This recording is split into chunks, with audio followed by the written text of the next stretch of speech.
time I watch it, I'm like, this is amazing. Wait, you didn't answer my question. In the lens? Alright.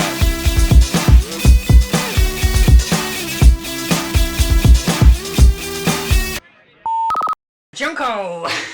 Yeah. Oh, alright, are we going? Should I like... Yeah. Alright, cool. Who are you? Who am I?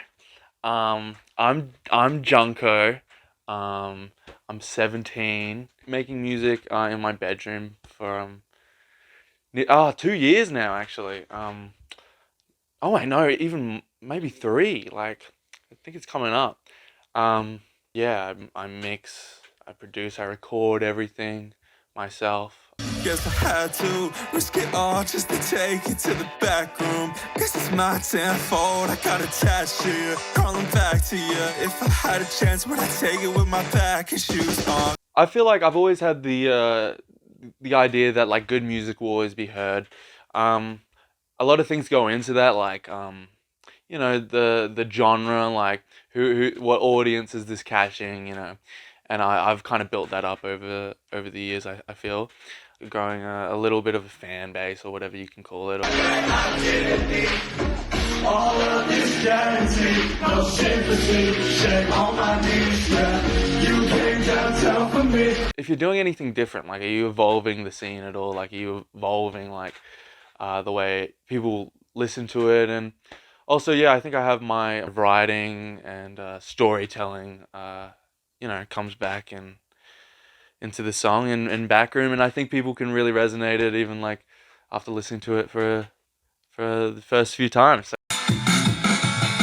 Guess I had to risk it all just to take it to the back room. Guess it's my damn fault, I got attached to you, crawling back to you. Backroom was just one of those songs where it was just like I kind of had a feeling it was gonna do okay, but I wasn't actually expecting the editorials at all, so that was a huge honor. Like that's been my goal for ages. So yeah, like even I remember writing that first like hook. That was pretty much like what I was stuck on for like a good just long like months of just like on that hook and switching over the first verse and all the verses really. And but I remember that hook always stuck with me, and it was one of those songs where you showed people and you're like they weren't too huge on it, you know, like I remember you know, showing people and they're like, yeah, you know, it's alright, it's good, but like yeah, it was it's totally a song that came and got better over time, and I kind of always had like a passion and I don't know, I always thought it was gonna, you know, do good, and it did. So, we'll take a step back from any particular song for a little bit, go back to that. How would you describe junk0 as either an image, a brand, both? And then finally, how would you describe your sound? Because you're so hard to describe. Yeah, and I mean, I'm the same. Like, I totally don't know how to describe it. I kind of like, I don't know. Growing up, I was never like my full dream to be a musician by any means. Like, but I've always had that a kind of like thing for like melodies and stuff like that. But yeah, I have no idea how to describe my sound. I used to have a phase of calling it like hyperpunk. I don't think it's specifically hyperpop. Same as it's not specifically pop or indie pop or anything. I think I try and like add my influences into one big pod. And Yeah, I've thought about it for ages as well, and it's like it's hyperpop, especially with like Aries influences and stuff like that. It's very strong, but it's too hard to confine you to one genre. So I don't want to say bedroom pop, but like not like Billie Eilish. Yeah, just like no. the fact that you make it in your bedroom. yeah, for sure. Yeah. Yeah. So it's like, how do you describe junk0? Like, what is junk0 as a brand and an image? I like to I would say you know, I'm a very like introverted person. I don't talk to a lot of people. I like to keep to myself. I barely have like any extra prod on like other producers like on my stuff. I like to, especially with iLOVEGWEN, it's been like a awesome excuse to like find my sound and find my you know, like what makes me stand out. And I think that's what iLOVEGWEN has really been about, just like finding that really origin story of trying to find my voice and seeing what I'm capable of. And yeah, I Love Gwen has been such an awesome excuse to like fully find out like what I'm trying to do, and I'm so excited for the future. Like after this. So it's not your first EP No. per se. It will be your No. it will appear so. But would you say it's your first full body of work? 100%. Like, when it comes to like, just like, I don't know. I've really been treating it, as much as I can of like as an album, as it is an EP, but like, I really want to have that kind of full experience, and I think nothing, I don't think anything else can like capture that, um, feeling as a EP or album can, like when it comes to like storytelling or just like like showing off a specific vibe. So yeah, I mean, once again, like the EP has been an awesome excuse for that, and I'm so excited. I think it was October. I really wanted to sit down and be like, Consciously. yeah, make an EP, make a body of work. But so yeah, I did exactly that, and I had about 5 songs, and I was really happy with it. And they're still good songs, but I think it was around November, December where I was like, is this what I want to fully, like, is this what I want to identify as me? Like, and I know, like, I was going to work on this EP for a long time, like, but I had these, like, I think it was 5 songs, and it was just like, these are okay, these are listenable, these are very edible, like, people can hear this and it will probably do well, but is that even what I want? Like, do I want to give people something that is extremely easily, like, consumable, or do I want to make something different, or do I want to make something that stands out and, versus something that Yeah. you think they want to hear. yeah, so that's what I kind of had to realize, and over time that EP like got shorter and longer, and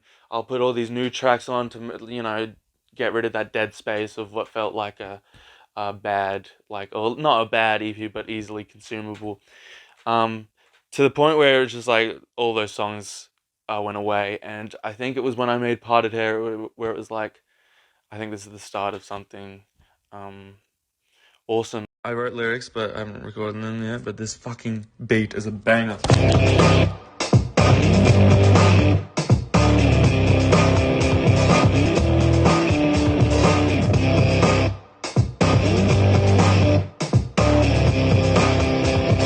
And then yeah, I've been working on, and like songs have been going in and out, but the story has always stayed the same. And yeah, so this is my first body of work, and I'm so excited. Yeah. Story is an interesting thing because a lot of people are very hyped for it, but don't know there's a whole. Yeah. Is that something you want to give away yet, or? I mean, I Love Gwen is like, obviously, like, from first glance, it's a very like, oh, it's about love, but it's not. It's about heartbreak. It's about getting over heartbreak, and it's about learning to love again.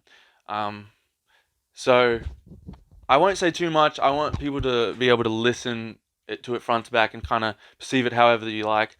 I'm not huge on like restricting people on like how they listen to a project, but for me it's definitely been like, it's a story about losing love and getting over that love and learning to love again. So yeah. What accomplishments do you want to achieve in the next 5 years? You've hit your editorials. That was your big goal. Yeah. Look, that's like really It's a wide open question. Yeah. super wide open question. I don't even know what I'm doing now. Like, Or even like, No. take 5 years out of it. What is like a bucket list thing? Like, I want to play a festival hall. Yeah. Like, I want to get to know the area better. I want to play more gigs. Yeah, I mean, obviously big goals are like having headliners and stuff like that. But yeah, I'm super just like going with the flow. But at the same time, it doesn't, like, I'm still very determined to like make this all happen. And yeah, in the future, I hope I'm just I'm happy, and I hope I'm happy doing what I'm doing, and I hope I'm working hard. Yeah. These nuts. Yeah, no, I've never had any, like a friend or like a music friend in the a music friend in the area, but Never had any friends. I wonder what that's like having a friend. He doesn't have. He's never had a friend. Yeah, I've never had a friend. Oh, this blue for real is gonna be sick. Yeah, I mean, Gippsland is a beautiful place, you know, great place to live, and I love it. But yeah, no, not a lot of stuff to do with the art. You know, I like to keep that in my. So you feel that? Do you feel that people, unlike obviously there's different genres and stuff, and like if you're doing pub music, you can put like covers and shit. You can really get stuff done. Yeah. But yeah, do you feel like there's a need for you to like go to one of the major cities to pursue what you're yeah? Yeah, definitely. I mean, like, I was pretty late when it came to the Melbourne scene and stuff like that. I kind of found out how to do it on my own first, and yeah, Melbourne came with time. I remember meeting I think Trey was like the first person like who kind of reached out, and I guess from that it would just all kind of came together. But I was doing like YouTube at the time, I think, and yeah, I mean, so yeah, I definitely having to go to like Melbourne all the time is I think it's very like Melbourne is such an awesome place for music and that scene, and we have so many talented like people. Sweet. Melbourne is dope. Gwen questions. Yeah. How many tracks? Still 5? We're going to like 6 or 7. Yeah. But I am trying to restrict it a little. Keep it intimate. But yeah, it's hard to get rid of some of these tracks that are on here. But like I've got a solid track list now that I had for the last few months, and yeah, it's looking at 5 or 6. Sweet. Yeah. Does it, being like a body of work, does it tell a story narrative from front, like start to finish, or is it sort of different parts of a story, not necessarily in a timeline? I would say there's a timeline. I've tried to keep that at least.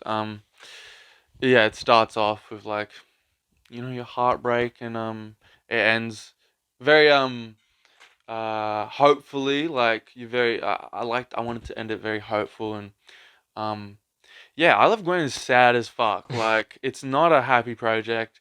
And if you listen to it front to back, I think people will realize like, though it's it's a fun sounding project, definitely. It's definitely not like I would say it's feel good, but I wouldn't say it's like yeah, I wouldn't say, I wouldn't put this on my happy playlist, you know what I'm saying? But yeah, definitely tells a story throughout the whole thing going. But yeah, once again, like it's super up to how you listen to it. Yeah, interpretation where yeah, you kind of my goal is to tell the story, but you can listen to it however you'd like, Swag. Any goals, anything in the works for post release of Gwen? I'm gonna keep that on the down low for right now. I Love Gwen is what we're looking at, and yeah, I'm thinking in the future, but I Love Gwen right now. That was so what I wanted. Yeah, I didn't really. Do you have anything you think would be genius to ask? Genius to ask. Genius. Got any junk0. questions? Yeah, questions from the fans. Totally. Yeah. Don't know anything about him. No, I think we're good. Okay. Follow my Instagram at junk0iv. My Twitter. Go on with Spotify. It's junk0. Sweet. Think we're good. Yeah. Peace. You talk right, well I hear nothing. I'll say anything to keep running past my tracks. You keep running past my back, yeah. Just to think straight, now I know nothing that I thought I knew about love.